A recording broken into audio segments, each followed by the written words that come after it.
देखो question number 2 में आओ। क्वेश्चन नंबर 2 देखो, compute the current ratio and the quick ratio from the following figures. Goodwill, land and building.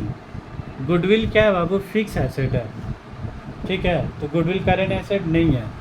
Land and building भी तुम्हारा क्या है? फिक्स्ड एसेट है। स्टॉक करेंट एसेट, स्टॉक का ऊपर लिख दो तुम लोग CA, इसके बाद नोट सब लिख दो। स्टॉक का ऊपर में CA लिख दो, डेटर्स का ऊपर लिख दो CA, कैश का ऊपर C है।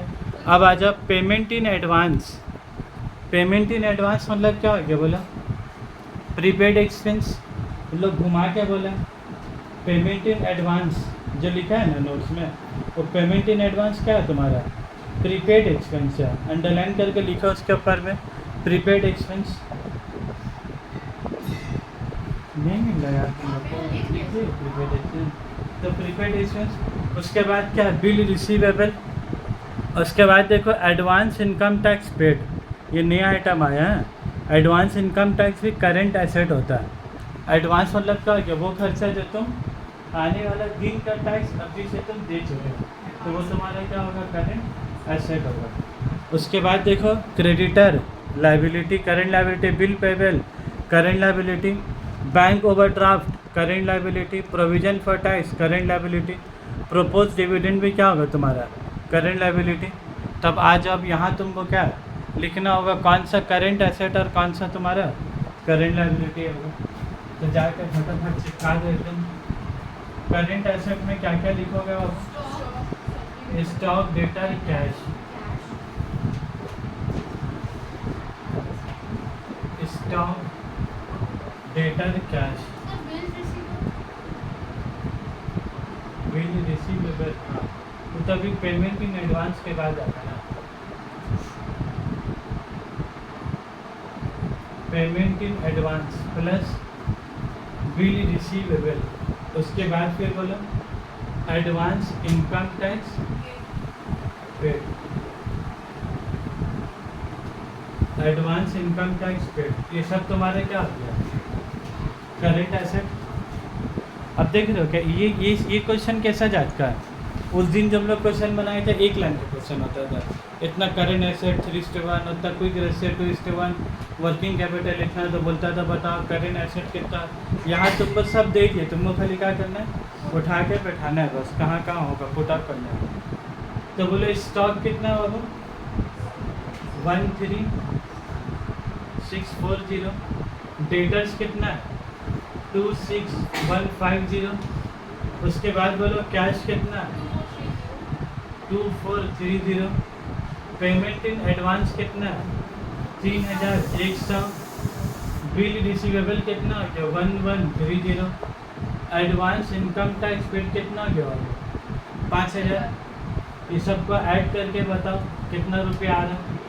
13640 सबका कितना आ रहा? 51450। देखो तो एक बार ऐड करके 51450। उसके बाद करेंट लायबिलिटी में क्या क्या ऐड करेंगे बाबू? क्रेडिटर्स। करेंट लायबिलिटी में क्या क्या ऐड होगा? Creditors, bills payable, bank overdraft. उसके बाद तुम्हारा प्रोविजन फॉर टैक्सेशन, और फिर क्या ऐड होगा तुम्हारा? Propose dividend. क्रेडिटर्स कितना? 20287 plus bills payable 900, bank overdraft 2600 plus provision for tax 6200 plus propose dividend 4313। ये सब ऐड करके कितना हो गया बोलो? 34300। ये सब मिला के तुम्हारे कितना? 34300। अब उनको क्या निकालना है? Current ratio, current asset by current liability. तो करेंट एसेट कितना होगा? 51450 डिवाइडेड बाय करेंट लायबिलिटी 34300, तो 51450 डिवाइडेड बाई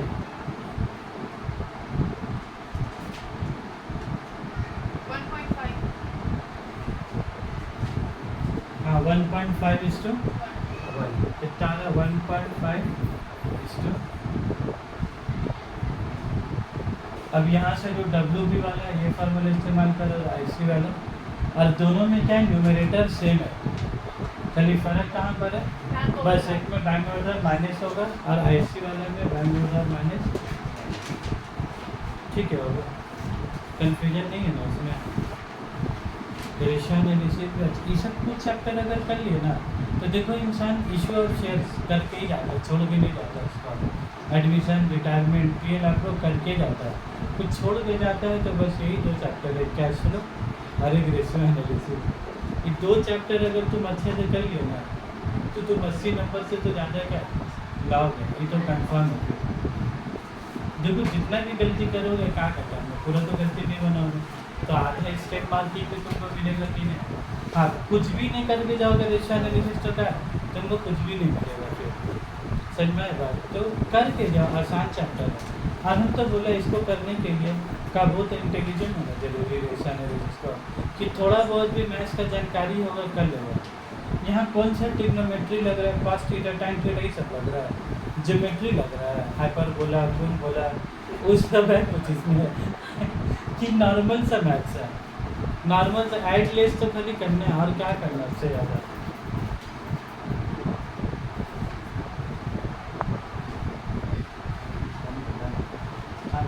होता था इसमें हाइपरबोला क्या होता था इसका, मैथ्स के स्टूडेंट बताओ अगर तुम लोग मैथ्स का मुझे तुम लोग का आता है मैथ्स में क्या, तो बोलो करेंट एसेट कितना हो गया 51450। अब बोलो स्टॉक का पैसे क्या करेंगे, माइनस करेंगे।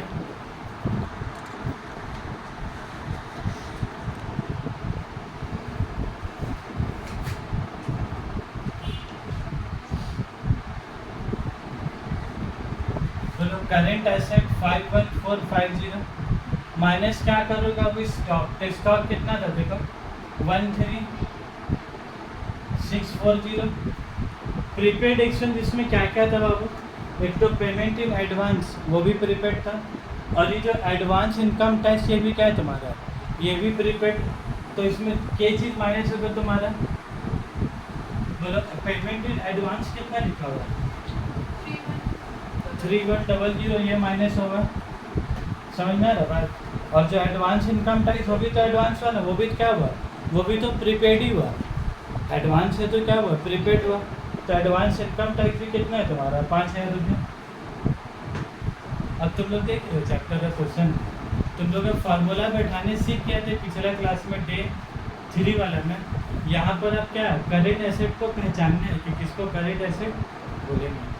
तो ये भी 2-3 क्वेश्चन करा देंगे उन्हें, इसके साथ तुम्हारा एकदम कंसेप्ट एकदम क्लियर, सब वैराइटीज़ का क्वेश्चन कवर हो जाएगा।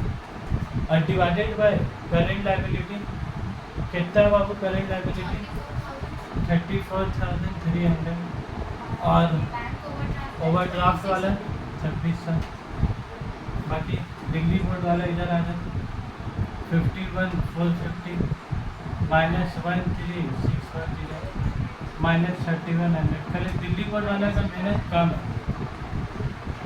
है ना, और लोगों को माइनस करना बस वही 34,300 जाके का बैठा देना। इसको माइनस करके बताइए भाइयों बहनों कितना आ रहा है। आप लोग कुछ हिस्सा नहीं ले रहे बताइए, 0.94:1। हमको ये बताओ ना आंसर का पूछ रहे हमसे, पहले न्यूमरेटर तो बताओ। 29,710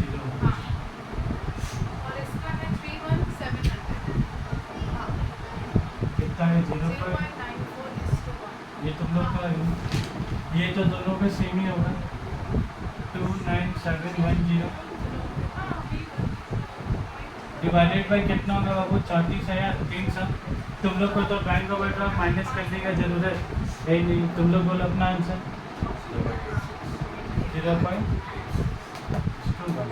0.1 लिखना मत छोड़ो ना,